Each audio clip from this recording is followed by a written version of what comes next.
Well, hello. So we're going to be talking about safety today. Yeah, this is Areej, who works with me and who is my friend. And yeah, so I wanted to talk about safety in particular for continuum concept people, because I know that's something that a lot of people, I remember when I read the book and I had my whole group of friends and acquaintances read it. uh, a lot of people were like, okay, so I like a lot of it, but I'm not going to let my baby play with a machete. So this idea of safety and continuum concept, like, is one that really had a lot of people puzzled. And that with my friends, we spent a lot of time, yeah, talking about it and trying to figure out, what's right and what's true and what can we apply in our society. So yeah, I do have a lot of thoughts about that. So I know one of the questions a lot of the people who've read the Continuum Concept have is, um, how the Yequanas allowed their kids to play with machetes. So what do you think about that? Okay, so, well, one of the things about that is that they didn't really let them play with machetes. They let them use machetes. So to me, like, this is how I thought about it, is I wouldn't, yeah, I definitely would not let my children play with knives. And I was kind of aware of where they were if I thought that maybe, they would climb on counters and go grab them. But if they wanted to cut something, I would let them use it and, supervise them. And I taught them how to do it so that it would be, that they could do it safely. But yeah, no, I didn't let them play with knives. And I mean, to me, like, the big thing about the continuum concept is this idea that our children have survival instincts and that we can trust them with them. And like, for me, I read the Continuum Concept when Cassandra was 2 years old. So I didn't, yeah, I didn't have that information with her. And so I read it just as I was getting pregnant with Audrey. So with Audrey, she was my first that I really raised kind of the continuum way, where I wore her and really, yeah, puzzled about this idea of, like, how much can I trust her to, yeah, take care of her own instincts versus um, needing to supervise her. And yeah, so when I had Audrey, when Audrey was a baby, um, yeah, I was really trying to figure out, like, how much can I trust her? How true is this thing that our babies really have survival instincts, and how, like, the Yequana babies and toddlers would crawl to the edge of the pit but not fall in it.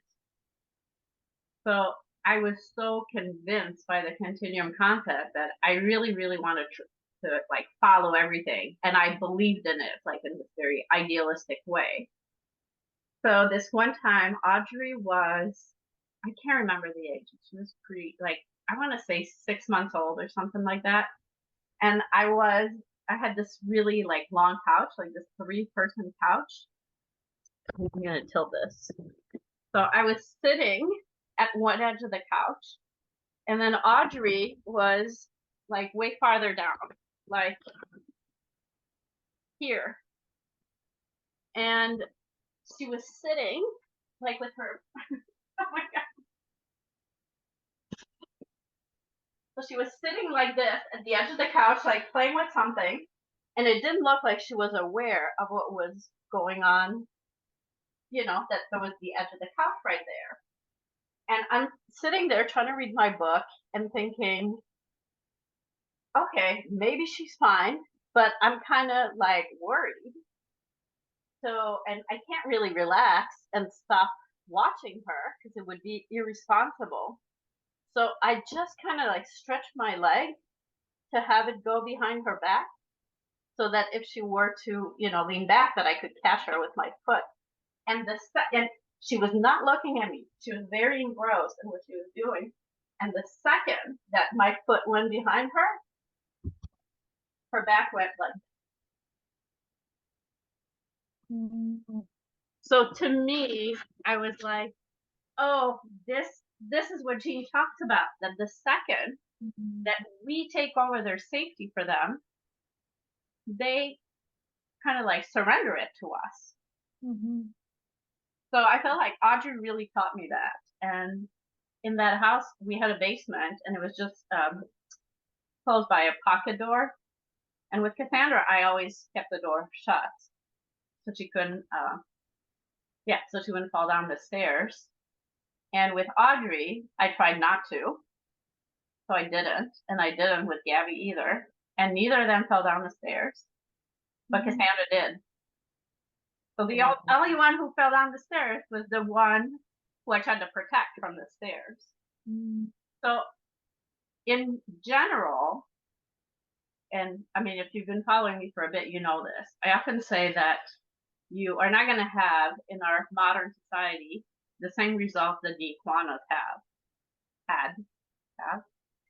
And so we can't copy what they did, and we can't assume that what they do will work for us as well. But there's still a lot of truth to it. So when it comes to safety, yes, I think it's so helpful to be aware of this idea that as soon as we take over control of their safety, that they might give it up, like Audrey did. I mean, Audrey's example was, it was so black and white. It was flabbergasting for me. But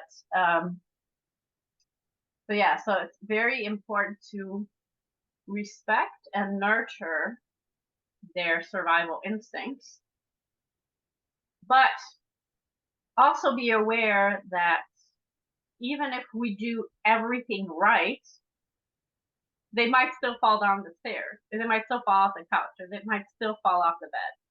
So to a large extent, I think it's important to observe the child. I guess kind of like with everything. Just observe the baby, observe the toddler. Are they one of them who, yes, they have a very good handle on it and you don't need to worry about it? I think maybe by the time, I'm sure by the time my babies were, I don't know, my younger two were 11 months old, I didn't worry about them falling down the stairs anymore. But their first few months of crawling, I would try to be aware of it, and I would pay attention to what do they do when they get to the edge. And if they were doing it and I was a little bit worried, I would be like, okay, do you see, you see that it, I would kind of point out that, yeah, there were steps and that they could fall down. Mm-hmm. Yeah. So for a lot of things, it's really about, getting to know that child, and then also really honoring our own inner guidance, or our own inner guidance and our feelings. So that can be tricky. And I guess I'll link to an article on this that I've written of how when our feelings are our own baggage versus when they're our inner guidance. So that's something that we need to get to know. Am I afraid just because I don't trust? Or is my fear telling me that, ooh, you need to be careful here. There's something for you to pay attention to and to get involved in. So the first, that's something that, well, one, getting to know your child, and then also maybe doing some inner work on what's causing you to be fearful around those things. That's really valuable. And then the other thing is kind of educating yourself. So being around like-minded people, I think that happens to a lot of people in my clean parenting program, where they start shifting their conditioning and their ideas and their beliefs from being really immersed in a group of people and in a program that kind of provides you the accurate information and then the experiences of other people who are parenting in the same way. Yeah, so the other thing from the continuum concept that is so powerful is this idea that children will do what we expect them to. So really, if you think about it, like to a certain extent, when we're born, we're kind of blank slate, and we learn about our world. So we're there learning about our world and how our primary people, who really are like our God, when we're born, like our mom or our primary caretaker is our God. So everything that we experience is through, what we experience with her. I'll say her for whatever simplicity. Um, so whatever messages we get from her about ourselves and about the world, that's kind of what we um, absorb and like kind of becomes our blueprint for how we experience ourselves in the world. So if the mom is like, oh, be careful, oh, watch out, oh, watch out, you're gonna get hurt. Like what you learn is that, oh, there's a lot of danger and I need to really beware. Whereas if the mother, the parent, is saying, okay, yeah, look at you. Yeah, you're crawling. Oh, yeah, look, there's a hole here. What are you going to do? And they kind of like put it back on you. Then you're exploring and you're like, okay, so, okay, there's this. Okay, I'm supposed to pay attention. Okay, there's a hole. Okay, I'm not going to go there. So, really, like our energy as a primary caretaker has like a huge impact on how, yeah, like what babies learn about the world and about themselves. So really like projecting this confidence about them and also just providing them whatever info they need to kind of take their, I don't know, their knowledge or their ability to take care of themselves a little bit further. So it's fine to point out certain things like, oh, do you see that if you do this, or I don't know, like, oh, see there's water on the kitchen floor, so water's slippery, so maybe you want to be cautious about how you walk on it Mm, mm, versus saying watch out, you're going to fall. yeah. So it's fine to provide them information. I'm reminded of a story that you told once about I don't remember which one of your daughters was on a countertop and she was like, "Mommy, mommy, can I jump off this?" And then you looked at her and you said, "I don't know, can you?" And it just shows like so much trust in them and their bodies. And then I think she looked at you and she said, "Actually, I'm not that comfortable. Can you come help me down?" Yeah, Yeah. yeah, it's amazing how much they know and how much they can be aware of. And to me it was a really like my focus was to get them to really know themselves and their bodies. So yeah, in that situation, I still remember that day of Gabby standing on the counter and being like, "Mom, can I get off the couch, off the counter?" And she was 3 years old, and like, of course, it was easier because she was my third, and I'd been doing this for like 8 years by then. But like, it was so clear to me that it's like I don't know if she can do it or not. I mean, I guess I kind of knew that. That was kind of steep, but uh, yeah, like they, she could so well be trusted Mm. at that age. Um, yeah, no, I made a few notes of things that I wanted to touch on. Um, yeah, so one thing, so that my little Cassandra, I hadn't read the Continuum Concept. I didn't read it until she was 2, but there's so many ways that she really taught me a lot because of who she was. So, for example, one of the things that she taught me was how much their drive to explore their world and to explore their body is so much stronger than the avoidance of pain. So Cassandra was like, she was very precocious in a lot of ways. And so she first like figured out how to stand up when she was 6 months old. And she wasn't even old enough to have flat feet. So her feet would be like curled up, but with her upper body strength, she would pull herself up on the coffee table. And then she would slip because her feet weren't flat on the ground. So then she would bang her head on the table, which was wooden, but it was rounded. And she would fall and she would cry. So I'd pick her up. And then she wouldn't even be done crying. And she would like scramble to go back down. And she would do it over and over and over. I mean, she looked like she was abused. Like her forehead was covered in bruises. But what she really taught me was that she wasn't about avoiding physical pain.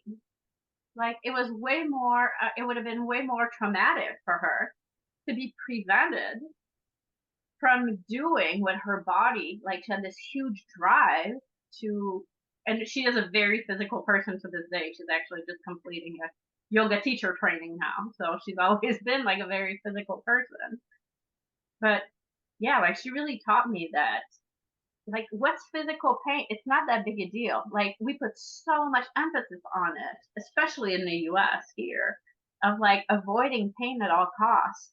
And that's one of the things that they did talk about in the Continuum Concept. Like they talked, there's this story about when they're trying to move this huge canoe Yeah. that kept slipping, and like yeah, the Western people would be all upset and whatever, and the Yequanas would just laugh, and they were also getting banged up by it, but there wasn't this like huge negative connotation to physical pain. So I think that's another mindset to me that made sense, and that Cassandra taught me at 6 months old, like a year and a half before I read the Continuum Concept of, oh, like physical pain, that's fine, it's part of life, and we don't have to make a big deal out of it. And it didn't mean I didn't comfort her or my other children when, when they would get physically hurt, but I didn't make a big deal out of it. It's like, oh, okay, you got hurt. And yeah, getting physically hurt, that's part of life. Like for me, I was way more worried about emotional pain than physical pain. Um, so, and kind of my guideline in terms of what I allowed them to do or where I would intervene is if I thought, okay, the worst that's going to happen is they're going to break an arm or break a leg, like that might be okay. But if they're going to, I don't know, walk along the edge of a ravine and they might die, well, I might step in a little bit more. Or I guess definitely would step in. So yeah, so kind of gauging like what's the risk level here. And because especially at first, like with a first child or when you're first becoming exposed to this idea, it's really hard to know how much you can trust yourself and how much you can trust your child. So I think there's really like a learning curve with it, and of learning like, is this just my own fears or is this my inner guidance? And so this is where like really owning our language can be really helpful in not disconnecting our children from their inner guidance. Is to say, like, I know you're probably fine walking there, but it's making me a little nervous, so I'm gonna hold your hand. Or, I would like you to come down. So like it's okay to tell them to stop something or to do something a certain way, but by owning your own experience and expressing confidence that they might be okay anyway, you cannot harm, their self knowledge.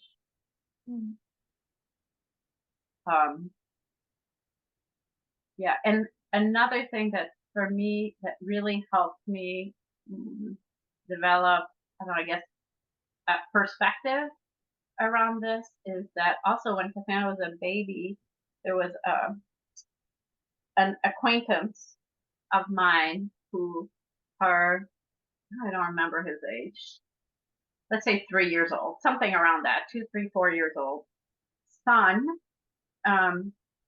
slipped on some water in her kitchen, and I don't remember what he broke, but basically he was in a full body cast for like an extended period of time.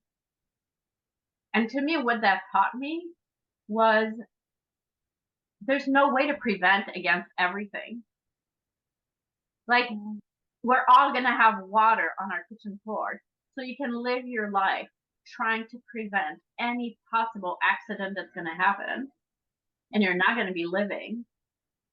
Or you can recognize that, or I guess for me, that's how I interpreted it. It's like, if something's meant to happen, it's probably going to happen. And I can't prevent against everything. So I'm going to choose to live and trust instead, and not, you know, make myself or my children crazy. And yeah, that served me well. And I mean, I think in a way I'm probably lucky, because I think growing up, neither of my parents were particularly like fearful or overprotective. I guess I'm kind of laughing because they were way more on the negligent part and not the benign neglect part. But yeah, I didn't grow up around a lot of fear. So I think that, some people maybe who were really like overly protected or had fearful parents, it might be harder to have that kind of trust and ease around that. But yeah, my recommendation would be to just keep stretching, like, and trusting a little bit more, and then watching how your child reacts to that.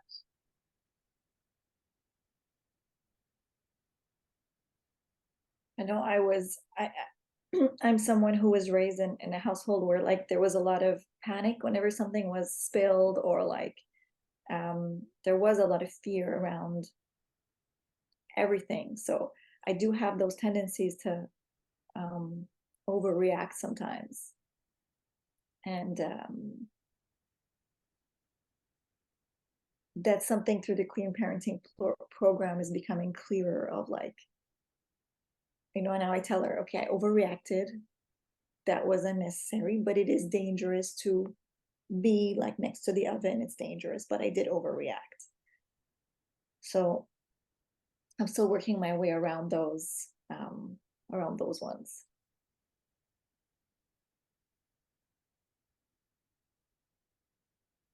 Yeah. So do you have a sense of like what you could do instead around the oven? Um, Perhaps saying, it makes me, you're probably fine, but I prefer that you stand back a bit further back when I open the oven, or when I'm cooking with this. I prefer that you don't stand so close, rather than like, no, no, no, stand back, stand back. And maybe like having her kind of feel how hot it is.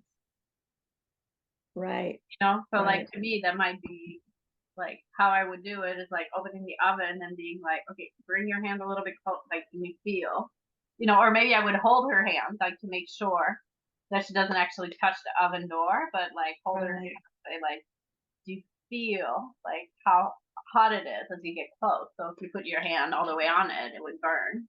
Mm-hmm. Mm-hmm. Yeah. So for her to really learn like experientially, like that's the thing. If they learn it experientially, then they really know it. Yeah.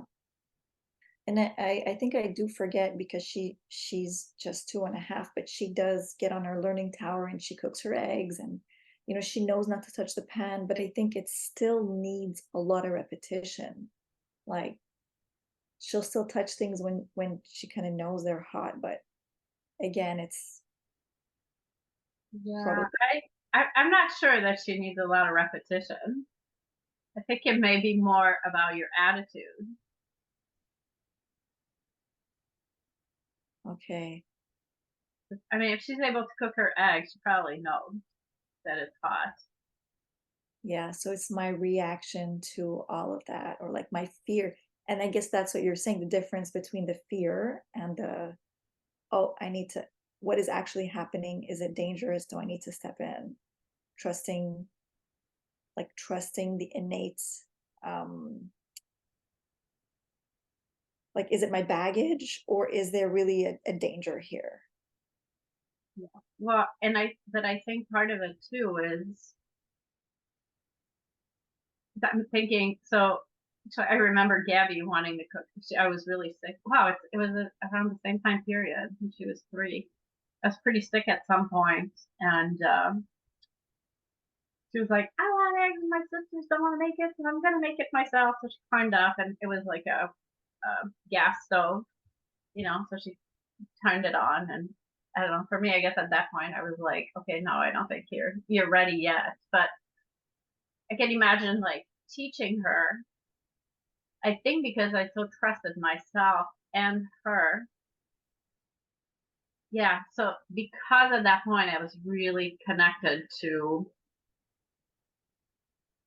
like just my trust in her ability. I think I had like a really good sense of what she was capable of and what she wasn't because I had been doing it for years, because she was my third.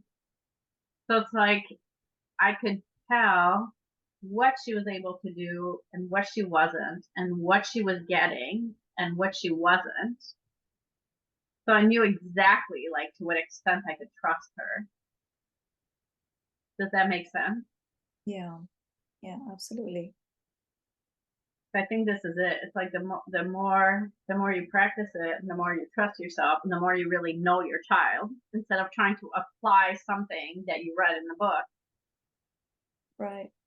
The more you know exactly where the line is. Mm. So this is where I say, like, I've said it a couple of times already, like it's so important to get to know your child and to really observe them. So I think for me, that's something that I did with each of them, like at, whenever they would hit a new milestone or they would be doing something new that might be dangerous. It's just really being aware of, okay, what are they seeing? What are they observing? What are they like capturing? And what are they missing? So then I could provide the missing bits and make sure that they got it. Or I would stop them, or I wouldn't let them do it yet until they would be a little bit older. So like in my family, like my children were able to do different things at different ages. It wasn't like when you're 5 years old, you're able to do that or you're allowed to do that. And there were times that like a younger one was allowed to do something that an older one couldn't.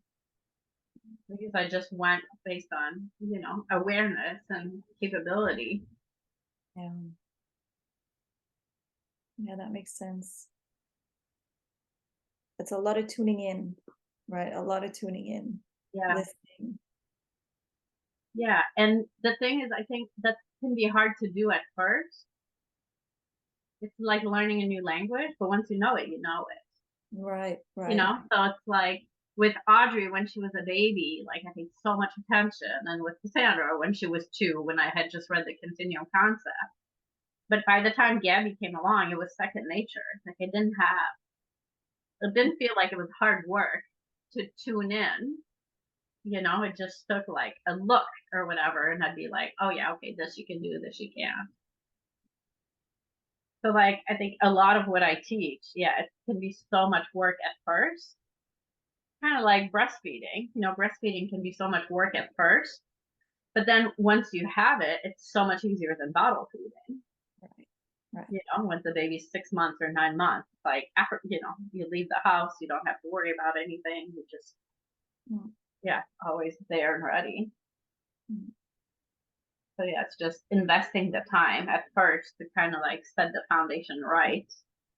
Mhm. How I see, my work or the clean parenting program. It's all about setting the foundation right.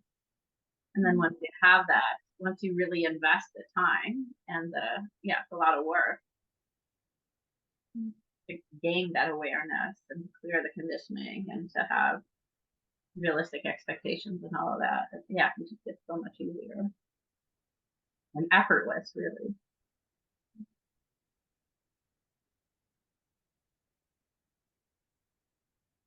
I'm looking forward for it to be effortless too. It will get there, though. I mean, certain children are more effortless than others.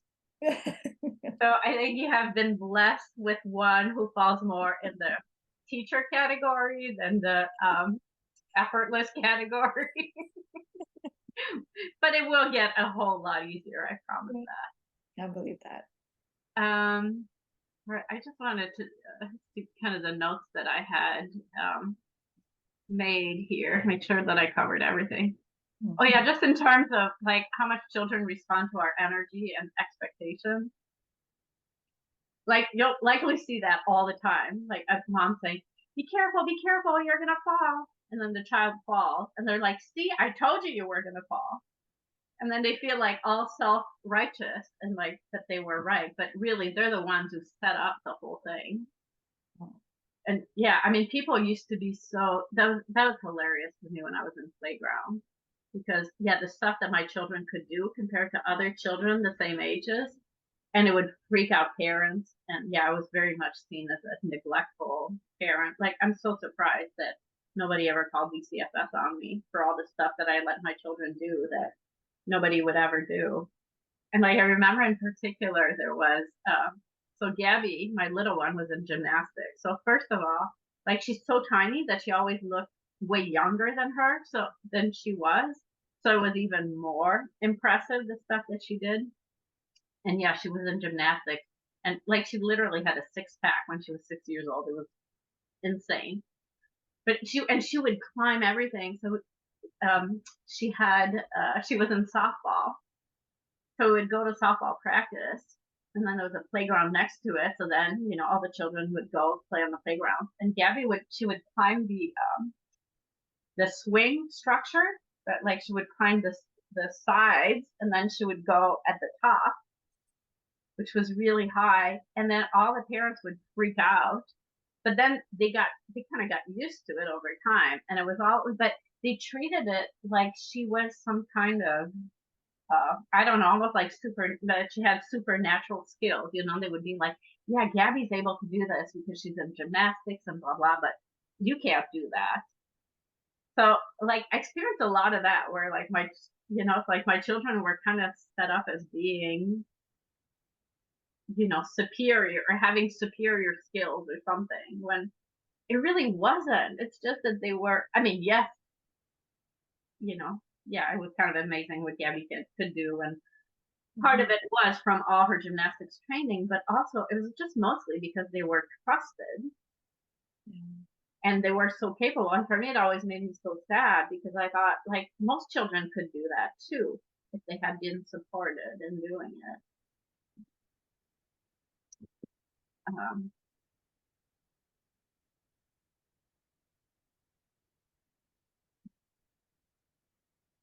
yeah, and then I think I got this from Jean Law, like this idea of like give children just the information that they need, but don't give them any more. So to me, that really applies to safety in terms of, I don't know, you're on a walk in the woods and there's a lot of leaves. So you may want to say, like there's a lot of leaves, so you might not see what's underneath the leaves. So you may want to be like a little bit more cautious when you're walking because there could be holes or, branches. Um, so yeah, so really like just providing whatever information they need to make the right decisions or to take care of themselves, but then not give them any more and start controlling what they're doing. So kind of walking that line of um, yeah, just from knowing them and knowing the circumstances and yeah, what information they might need. I do have a question. Like, let's say, what if, let's say, I guess when you say like keep it as just give the information that you need to give. I'm assuming now it's also based on what the child can understand. Like you need to tune in to what they be able to understand and then give the right information. Right. So for example, Amina wants to use the big chopping knife, but she doesn't have the control yet. So I would say you're too young for this right now, but you can take this knife, Yeah. right? That be okay, yeah. I mean, I'm gonna like fine tune it a little bit because, like what I said before about age, so it's not really about age. It's about capability. Yes. Yes. So for that, I might just say, well, this one's a little big for you. Let's take this one that's Oh, easier to handle. right. Right. Yeah, and the things like with everything else, there's no one right way to say it. Mm, So it has way more to do with the place that you're coming from. mhm, mhm, And this is where I say, yeah, that it's not about like copying what the Yequanas did or even doing what I tell you. More about like,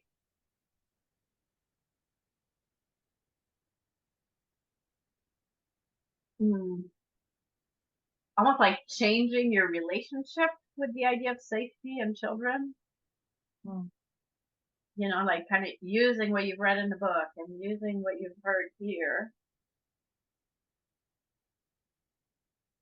to start like recognizing and feeling what's true and what's real, and then kind of start practicing from that. And the more you do, like it'll just keep getting clearer and your sensitivity will get better and better. mhm, And then when you're really coming from that place of understanding, like really understanding the effect that your attitude has on your child, and really understand where you're coming from and cleaning up what's in the way of you trusting and being connected to your true instincts,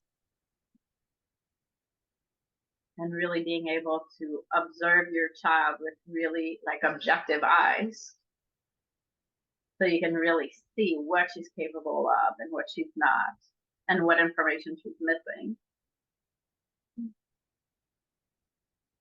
Then like from that place, that's when it's effortless. That's when it's like what I was describing with Gabby, where like it took nothing, you know, like I could see right away. And it's actually like oftentimes I can be like that with other children too. I may not know them as well, but like if I was with you and Amina, like even having never met her before, I could probably already tell a lot, like what she's okay. So I could probably be in the kitchen with her and guide her pretty accurately. Not as much as my own children, or if I knew her very well, but I would say probably like 75% of the way there mm, mhm, because I'm really connected to that and I know how to look mhm, mhm, at a child. Yeah, all of that just gets developed through experience. mhm, And this is where too, like if for people who have a lot of anxiety or a lot of fear around safety, it's very valuable to do inner work, try to clear some of that, or at least like unhook it. We talk about that in module 19 of the Clean Parenting program. Like, yeah, even sometimes just a little bit of inner work can be enough to at least unhook it so you can see your baggage and it doesn't play out with your child so much anymore. That can make a massive difference because one of the things for everybody to think about is at some point your child will be 16 years old and will take off in the car on their own. I can tell you, to me, like that was the second most startling parenting thing after watching my first child walk. You know, that miracle of like watching your child walk. Well, watching your child leave the house in your car, like that is, and this is where you don't have control. no, So how you equip them through trusting them and through teaching them to trust themselves and to be very honest and self-aware.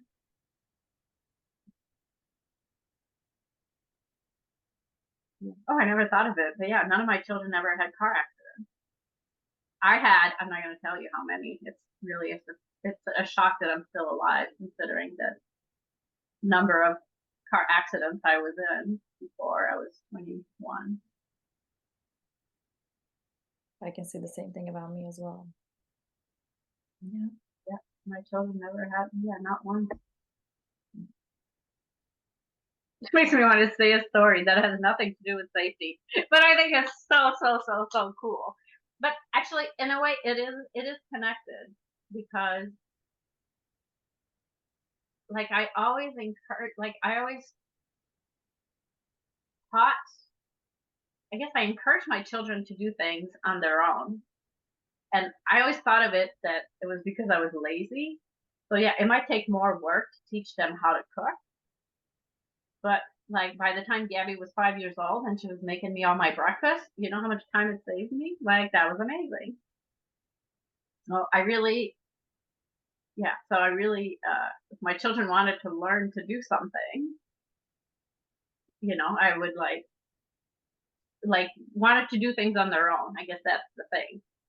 So like one example that I'm sure you could probably relate to is Cassandra liked to like unlock the car and open the car door and get herself in her car seat by herself. So that took a lot of patience. So, when she was 2.5, she would take the key, she would unlock the front door. Oh, that was before the clicker, so we didn't have clickers back then. She would unlock the front door, take out the key, open the door, click the thing to unlock all the car doors, go to the back, open the back door, climb in her car seat, and then buckle herself in. So that probably took, 5-10 minutes at first. So it took a lot of patience. But when she was 32 months old and I had a baby, she could take care of all of that. And all I had to do was like bring the bags and put the baby in the car seat. And Cassandra had taken care of everything else. So yeah, it took a lot of patience and time investment at first, but it really, really paid off. So supporting children and doing those things can be so valuable, and it teaches them to be self-reliant. So we're back to Cassandra being 16, being out in the car. So she's out with 3 friends and they get a flat tire. So all 4 get out of the car, 2 girls, 2 guys. 2 guys are on the football team. And they're like, what are we going to do? Cassandra's like, well, there's a spare tire in the trunk. Let's open the trunk. So she opens the trunk. She finds the jack. She reads the instructions. She jacks the car and she changes the tire. Like, she didn't know how to do that, or she might have seen me do it. I think I'd had a couple flat tires around that time. But the point was that she was like, she knew how to take care of things. Like if a problem happened, like she was self-reliant. And the other one watched her change the tire. And I was like, yes, this is it. My little doll looking, beautiful little girl with these big guys next to her. And she's the one who's changing the tire. That's awesome. So yeah, it's not specifically about safety, but to me it's very connected to this idea of trusting them and equipping them for life.